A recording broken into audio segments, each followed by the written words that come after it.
प्रदेश हमारा का वक्त हुआ है। नमस्कार, मैं रविंद्र सिंह आपके साथ। आज लोहड़ी है और प्रदेश में धूमधाम से मनाई जा रही है। सीधी तस्वीरें आपको जयपुर की दिखाते हैं, जहां पर मुख्यमंत्री भजनलाल शर्मा भी जयपुर में राजा पार्क में कार्यक्रम में मौजूद हैं, शिरकत करने के लिए आए हैं, लोगों को बधाई दे रहे हैं लोहड़ी की। और इस दौरान मुख्यमंत्री भजनलाल का भव्य स्वागत किया गया। प्रदेश भर में बड़े ही धूमधाम से लोहड़ी पर्व मनाया जा रहा है। शहर में हर जगह पंजाब की संस्कृति साकार होती नजर आ रही है। ये राजा पार्क में गोकाष्ठ लोहड़ी उत्सव मनाया जा रहा है। कार्यक्रम का आयोजन हो रहा है। राजस्थान प्रदेश पंजाबी महासभा और राजा पार्क व्यापार मंडल की तरफ से आयोजन चल रहा है।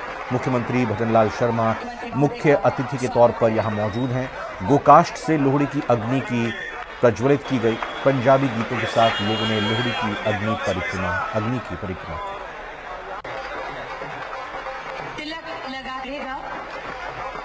तो प्रदेश भर में लोहड़ी का पर्व धूमधाम के साथ मनाया जा रहा है। मुख्यमंत्री भजनलाल शर्मा भी लोहड़ी के पर्व में शामिल हुए हैं।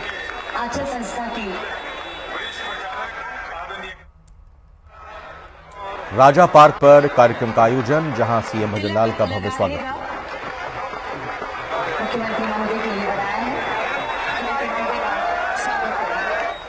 माध्यमिक शिक्षा बोर्ड से बड़ी खबर है, जहां माध्यमिक शिक्षा बोर्ड की मुख्य परीक्षा 2024 का टाइम टेबल जारी कर दिया गया है। कक्षा 10वीं और 12वीं की बोर्ड परीक्षा कार्यक्रम जारी कर दी गई है।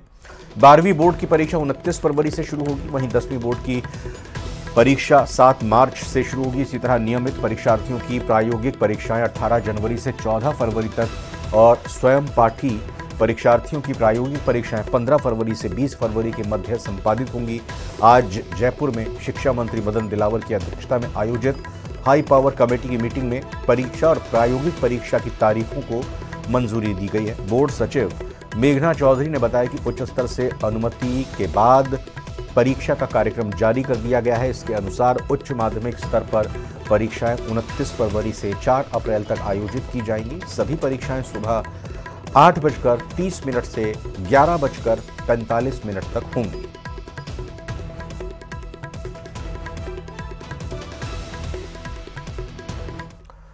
और अब बात मिशन 25 पर बीजेपी के महामंथन की। बीजेपी की प्रदेश कार्य समिति की बैठक में मुख्यमंत्री भजनलाल शर्मा ने कहा कि कार्यकर्ता कर्म करें, फल की चिंता ना करें। मैं सबसे पीछे की लाइन में बैठा था, मुझे पता ही नहीं था कि सीएम बनूंगा। मेरा संगठन में काम करने में ज्यादा मन लगता है।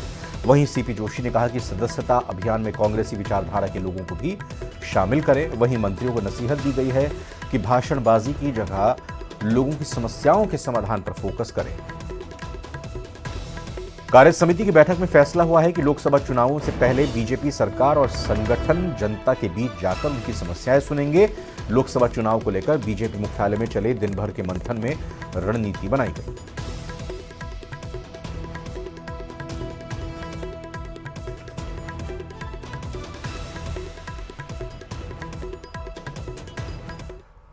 कैबिनेट मंत्री कर्नल राज्यवर्धन सिंह राठौड़ ने कहा है कि जिस तरह केंद्र सरकार की योजनाओं का असर दिख रहा है, उससे पक्का है कि बीजेपी राजस्थान में 25 की 25 सीटें जीतेगी। अलग अलग पार्टी जो अब तक एक दूसरे को गालियां दिया करती थीं, आज एक छतरी के नीचे आ गई हैं।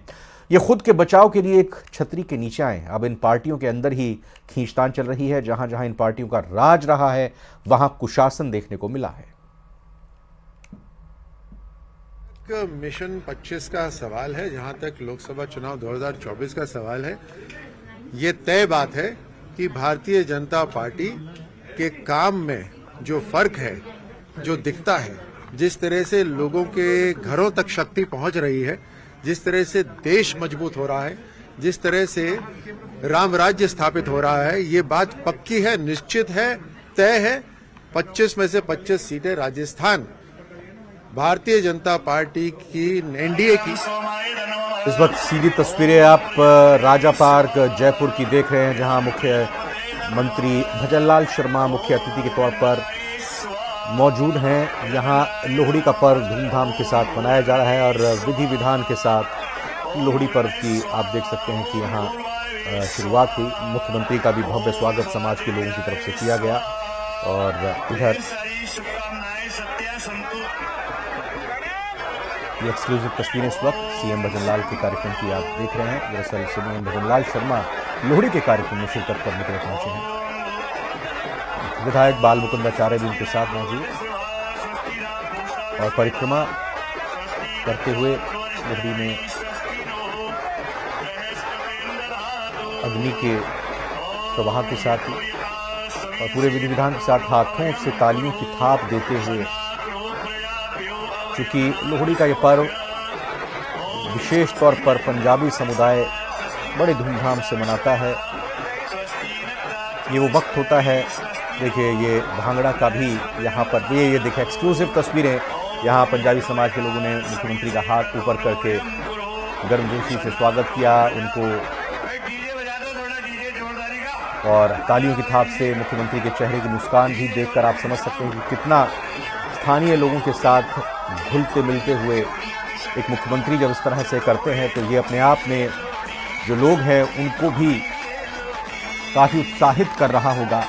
लोगों की सेल्फी लेने की होड़ वहाँ पर मची हुई है। मुख्यमंत्री बिल्कुल कहीं पर भी कोई कार्यक्रम होता है तो उसमें शिरकत करना नहीं भूलते और पीछे से संगीत की धुन चल रही है और दूसरी तरफ लोहड़ी में अग्नि प्रवाहित करने के बाद अब मुख्यमंत्री भजनलाल शर्मा यहाँ हाथों की थाप के साथ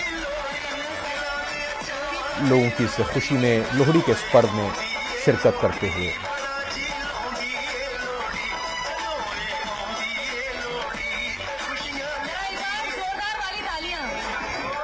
एक्सक्लूसिव तस्वीरें न्यूज़ 18 राजस्थान पर आप देख रहे हैं। मुख्यमंत्री भजनलाल शर्मा राजा पार्क में गोकाष्ट लोहड़ी उत्सव कार्यक्रम में मुख्य अतिथि के तौर पर यहां मौजूद और लगातार वर्किंग मूड में मुख्यमंत्री सुबह से ही उनका कामकाज शुरू होता है, शाम तक लगातार व्यस्त रहते हैं और लोगों के साथ, चाहे वो जितने भी प्रशासनिक कार्य हों, उनके मुख्यमंत्री के समस्त कार्य हों, दौरे चाहे भारत विकसित संकल्प यात्रा के हों या इस तरह की खुशियों में लोगों के साथ शिरकत करने की बात हो, पर्व में, तीज त्योहार में या कथा वाचन के जो कार्यक्रम होते हैं, मुख्यमंत्री पीछे नहीं हटते और हर जगह उनकी मौजूदगी देखने को मिलती है। और आज चूंकि बड़ा कार्यक्रम प्रदेश कार्य समिति की बैठक का भी था, वहाँ पर भी मुख्यमंत्री की आज मौजूदगी रही, तो दिन भर का व्यस्त कार्यक्रम और इस व्यस्त कार्यक्रम में चेहरे पर एक भी लेश मात्र का कोई शिकन नहीं, किसी तरह की थकान नहीं, वही चेहरे में मुस्कान लिए हुए मुख्यमंत्री भजनलाल शर्मा दिखाई दे रहे हैं और लोगों के उत्साह में, लोगों की खुशी में शिरकत करते हुए, ये बताते हुए कि सरकार हर व्यक्ति के साथ है, हर समाज के साथ है, हर समुदाय के साथ है और ये सरकार प्रतिबद्ध है लोगों की बेहतरी के लिए कार्य करने के लिए। उनके सुख दुख में हमेशा ये सरकार साथ रहेगी, साथ निभाएगी। यही संदेश मुख्यमंत्री की तरफ से यहाँ समस्त राजस्थान की जनता को मानो दिया जा रहा है।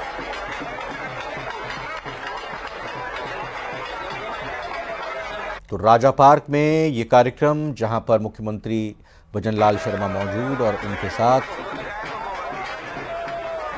तमाम स्थानीय लोग और मुख्य अतिथि के तौर पर न्योता दिया, निमंत्रण दिया, सहर्ष मुख्यमंत्री ने न सिर्फ स्वीकार किया बल्कि अपनी आमद से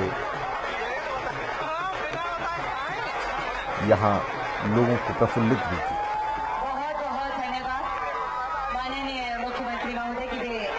तो अब कार्यक्रम में शिरकत करने के बाद मुख्यमंत्री रवाना होते हुए खासतौर पर प्रदेश में लोहड़ी की धूम, प्रदेश भर में अलग अलग रंग न्यूज़ 18 राजस्थान के जरिए हमने आपको प्रदेश भर में दिखाए कि कहाँ किस तरह से सभी लोग इस पर्व को मना रहे हैं, हर्षोल्लास के साथ मना रहे हैं।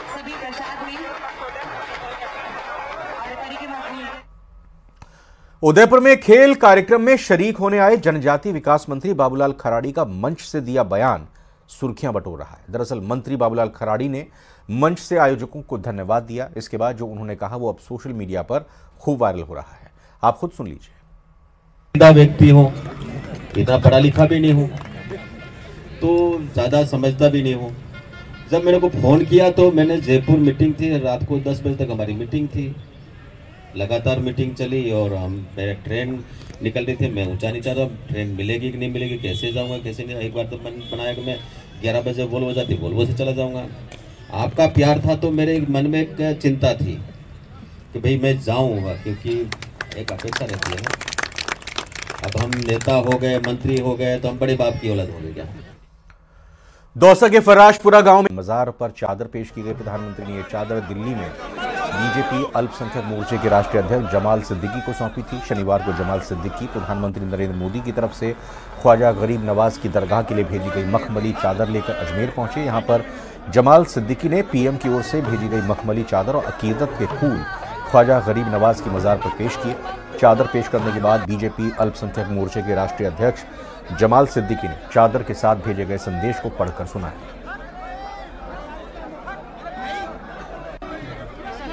ख्वाजा गरीब नवाज चिश्ती रहमतुल्लाह अलैह का आज 812वां उर्स है। इस उर्स के मौके पर भारत के प्रधानमंत्री श्री नरेंद्र मोदी जी ने 140 करोड़ भारतीयों की तरफ से आज अकीदत के फूल और चादर पे भेजे हैं। हमने उसको पेश किया है। हमने ये दुआ मांगी है प्रधानमंत्री जी की बहुत लंबी उम्र हो और वो निरोगी हो, वो स्वस्थ हो और जिस प्रकार से अपने मुल्क की वो खिदमत कर रहे वैसे ही मुल्क की खिदमत करते रहे। अलवर के शहद से अयोध्या में 22 जनवरी को होने वाले प्राण प्रतिष्ठा समारोह में रामलला की मूर्ति का अभिषेक होगा, जिसके लिए अलवर से मधुमक्खियों का करीब 125 किलो शुद्ध शहद विशेष रथ के माध्यम से आज भगवान जगन्नाथ मंदिर से रवाना किया गया। इस दौरान रथ में भारी संख्या में भक्तगण शामिल हुए। आपको बता दें कि यह शहद सरिस्का के जंगल से तुलसी, जामुन और अजवाइन के फूल और पेड़ से तैयार किया गया है। इस दौरान वन मंत्री ने कहा कि यह अलवर के लिए गौरव की बात है।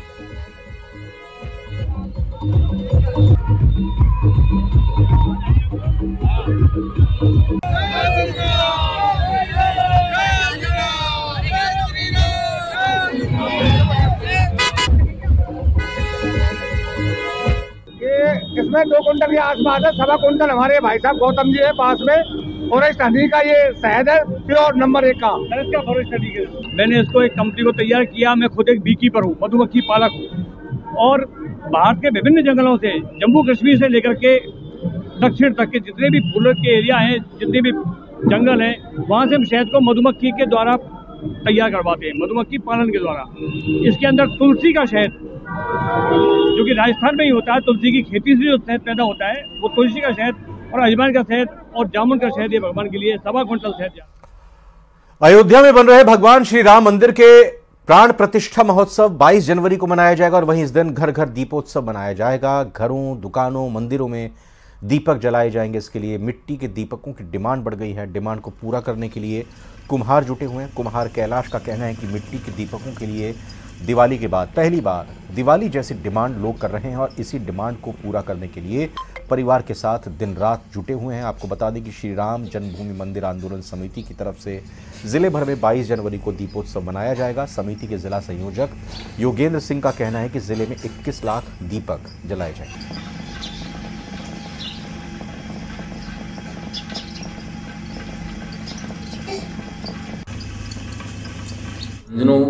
के द्वारा गांव-गांव में घर घर जाकर प्रत्येक सनातनी हिंदू के घर में अयोध्या पूजित अक्षत, प्रभु श्री राम के मंदिर का चित्र और पत्रक जो वितरित किए जा रहे हैं, उनका कार्य लगभग पूर्ण होने की स्थिति में है।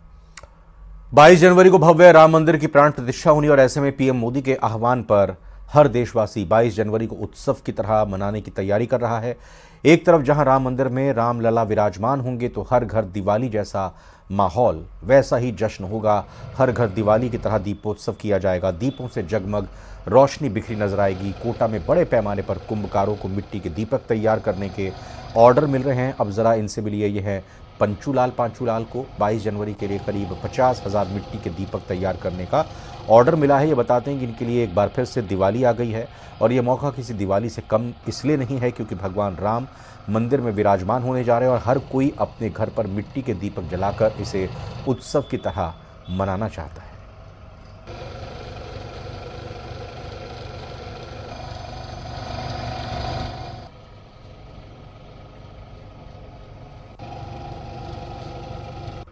जनवरी और 22 जनवरी को रामलला के भव्य मंदिर का प्राण प्रतिष्ठा। पूरा देश दिवाली मनाने की तैयारी कर रहा है, यानी इस बार 2 दिवाली और 22 जनवरी को जो दिवाली होने वाली है उसका इंतजार सालों से था, सालों का इंतजार पूरा हो रहा है। दिवाली पर खास तौर पर हम हमारे घर पर मिट्टी के दिए जलाते हैं, लेकिन 22 जनवरी भी वो तारीख है जब हम हमारे घर पर दिए जलाने वाले हैं। और दियों के बल्क ऑर्डर जिस तरह से मिल रहे हैं, उसके साथ जो मिट्टी का काम करने वाले कुम्हार हैं, उनका चाक भी दौड़ने लगा है और उनकी भी दिवाली आ गई है। देख सकते हैं आप, ये पांचू लाल जी हैं। पांचू जी की तीसरी चौथी पीढ़ी है जो मिट्टी के दीपक बनाने का काम कर रही है, मिट्टी के बर्तन बनाने का काम करती है। लेकिन फिलहाल 22 जनवरी के लिए करीब 50,000 से ज़्यादा जो मिट्टी के दीपक है वो बनाने का ऑर्डर इन्हें मिला है और इनकी चाक दिन रात चल रही है और ये बड़े पैमाने पर मिट्टी के जो दिए हैं वो तैयार करने का जो कामकाज है वो फिलहाल यहाँ पर कर रहे हैं। देख सकते हैं आप कि लगातार मिट्टी के दिए बनाने का जो काम है वो जारी है।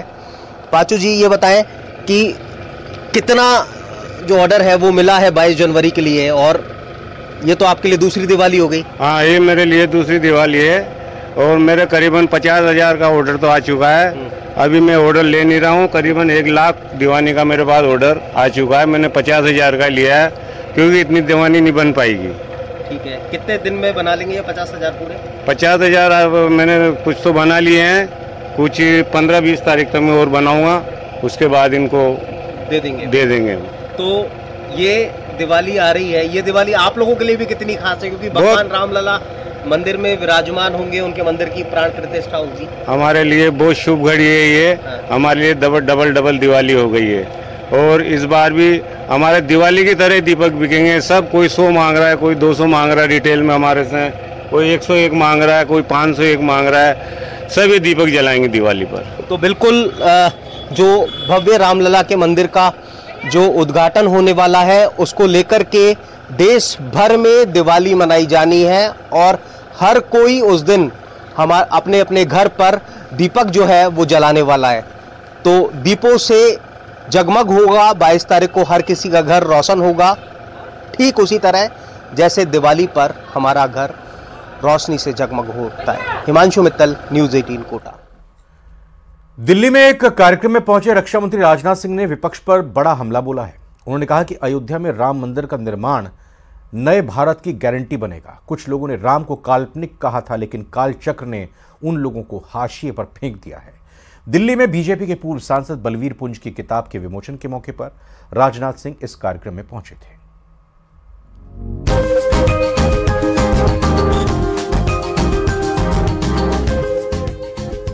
दिल्ली में केंद्रीय रक्षा मंत्री राजनाथ सिंह ने अयोध्या में बन रही भव्य और दिव्य राम मंदिर को लेकर विपक्ष पर करारा हमला बोला। इसी देश में कुछ लोगों ने राम के अस्तित्व पर सवाल खड़ा किया था, उन्हें काल्पनिक चरित्र बताया था। ऐसे लोगों को काल ने इतिहास के हाशिए पर फेंक दिया है, जो दुनिया की आंख में आंख डालकर मुनादी करेगा कि राम थे, राम हैं और राम रहेंगे। राजनाथ सिंह दिल्ली यूनिवर्सिटी में एक कार्यक्रम में पहुंचे थे। मौका था पूर्व सांसद बलबीर पुंज की लिखी पुस्तक ट्रस्ट विद अयोध्या के विमोचन का। और मंदिर निर्माण कोई अपने आप में एक बड़ी घटना तो है ही, परंतु उसके साथ साथ ये देश के आर्थिक और सांस्कृतिक पुनरुत्थान के साथ भी संबंधित है। बलबीर पुंज की किताब ट्रस्ट विद अयोध्या में भगवान राम की जन्मभूमि स्थान के ऐतिहासिक महत्व के साथ कुछ अज्ञात तथ्यों का जिक्र भी है। सुशील पांडे, न्यूज़ 18 दिल्ली। बीकानेर में अंतर अभी इतना ही। आप बने रहिए न्यूज़ 18 राजस्थान के साथ।